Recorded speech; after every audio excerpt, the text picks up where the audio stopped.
आदरणीय किसान मजदूर एवं युवा साथियों, आपको याद होगा कांग्रेस का एक राष्ट्रीय स्तर का तथाकथित नेता ये कहा करता था कि जो मंदिर जाते हैं वो लोग लड़की छेड़ने के लिए जाते हैं। याद है ना? आज मैं बता रहा हूँ कि उसकी कर्नाटक की सरकार 445 करोड़ रुपए मंदिर के खजाने से निकाल करके 330 करोड़ रुपए वक्फ बोर्ड और चर्च को उसने दे दिया है। देखिए, ये तथाकथित नेता भारत में प्रधानमंत्री बनूंगा बोलता है और हम हिंदुओं के बारे में इसकी क्या सोच है। आपको यह भी याद होगा कि ऑपरेशन सिंदूर को लेकर ये विशेष सत्र की मांग करता था। जब सत्र बुलाया गया जुलाई में, तब ये निर्वाचन आयोग के विरुद्ध झूठा आरोप लेके आ गया और संसद का बहिष्कार करके करोड़ रुपया बर्बाद कर दिया। क्योंकि सिंदूर मामले में ऐसा जवाब सत्ता दल के नेताओं ने दिया कि इसका सिर नीचा हो गया। आपको ये भी जानकारी होगा कि निर्वाचन आयोग पर वोट चोरी का झूठा मामला उठाकर संसद का बहिष्कार करा के देश का 1 करोड़ रुपया बर्बाद किया। जब देश के राजनीतिक नेताओं का नैतिकता गिरने लगा, आरोप लगने के बाद भी, भ्रष्टाचार के आरोप लगने के बाद भी वो जेल जा रहे हैं मगर पद से इस्तीफा नहीं दे रहे हैं। इसलिए हमारे देश के प्रधानमंत्री आदरणीय नरेंद्र मोदी जी ने देश की साख बचाने के लिए और जनता को अपने विचारों की जानकारी देने के लिए उन्होंने 130वां विधेयक संसद में पेश कराया, जिसमें भ्रष्ट राजनीतिक नेता, चाहे वो विधायक हो, सांसद हो, मंत्री हो, मुख्यमंत्री हो, चाहे प्रधानमंत्री हो, ये बहुत बड़ी महत्वपूर्ण बात है कि प्रधानमंत्री ने अपने खिलाफ भी उस बिल में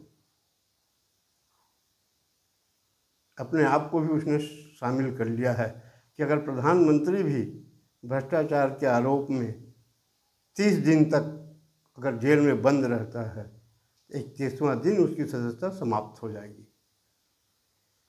अब निर्वाचन आयोग पर भी वो जितना आरोप लगाया सब झूठा होते जा रहा है। अब उसने या उसके और जो सहयोगी दल हैं, भ्रष्टाचार के खिलाफ जो संविधान में संशोधन प्रधानमंत्री जी ला रहे हैं, उसका विरोध करना शुरू कर दिए। अरे भाई, हम सब जान रहे हैं कि अभी कुछ दिन पहले ये तथाकथित नेता इस समय तो बिहार के दौरे में है। बिहार में ही इसने चुनाव आयोग के तीनों हमारे अधिकारियों को धमकी दिया है कि बिहार में और केंद्र में हमारी सरकार आएगी तो हम इनसे निपट लेंगे, एक एक का बदला लेंगे। ये धमकी इन्होंने दिया चुनाव अधिकारी को। अरे भाई, इसीलिए तो प्रधानमंत्री जी तुम्हारे बातों को सुन करके कि भाई तुम्हारा सरकार आने वाला है, गठबंधन की सरकार आने वाली है, इसलिए उन्होंने ये विधेयक ला दिया तुम घबरा क्यों रहे हो? अगर तुम्हारी सरकार आएगी तो तुम गिन गिन के जो वर्तमान सत्ता में बैठे हैं केंद्र में, प्रदेश में, उसको तुम जेल भिजवाना ना। विरोध करने से क्या अपने औकात बता रहे हो? अभी तक तो देश की जनता जानती थी कि आतंकवादी की सपोर्ट में है, अब भ्रष्टाचारियों के सपोर्ट में आ गए और ये मंशा बता रहे हो कि हमारे तमिलनाडु में सरकार है, हम विपक्ष की जहाँ जहाँ सरकार है उसको फंसाएंगे। इसका मतलब है कि तुम भ्रष्टाचार कर रहे हो। भ्रष्टाचार मत करो, कानून से डरो। और ये तो प्रधानमंत्री जी ने ऐसा विधेयक ला दिया है, विपक्ष तो शर्मसार हो गया, खुलेआम कहने लगा कि ये हमारे लिए लाया गया है। अरे हमारे लिए मतलब तुम भ्रष्टाचारी इसलिए सोच रहे हो? सत्ता वाले भी सोचते हैं ना कभी तुम्हारी सरकार आ जाएगी, तुमने तो घोषणा कर चुका है, तो धैर्य रखो, तुम्हारी सरकार आएगी, तुम भी निपट लेना इनसे।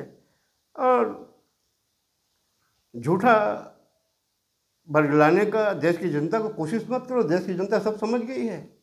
तुम्हारे झूठे बयान में निर्वाचन आयोग के खिलाफ जो लगाया ना, सच बोलने वाला कर्नाटक का सहकारिता मंत्री माननीय KN राजन्ना को आपने सच बोलने के आरोप में पार्टी से निष्कासित कर दिया।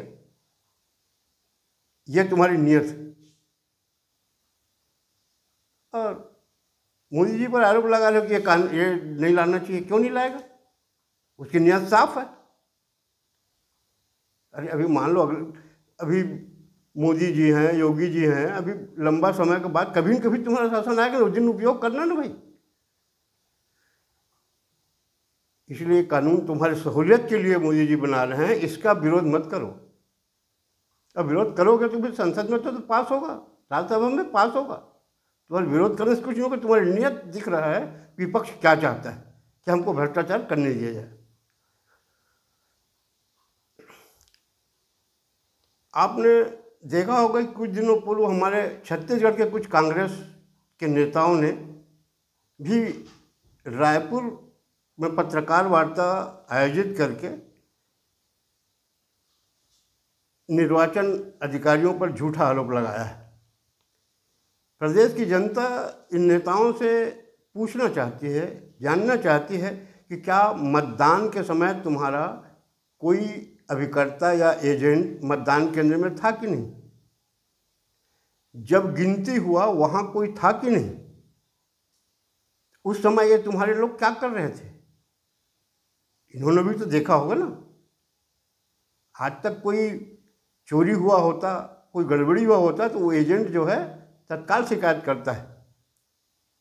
झूठा आरोप लगा के कि तुम्हारा तथाकथित नेता ने कह दिया कि वोट चोरी हो रहा है, तो तुम भी जबरन अपना छवि मत खराब करो। मैं छत्तीसगढ़ के हो इसलिए बोल रहा हूँ क्योंकि हम भी छत्तीसगढ़ में रहते हैं। हम नहीं चाहते कि हमारे छत्तीसगढ़ के राजनीतिक नेता कोई भ्रष्ट बने, कोई झूठा बने।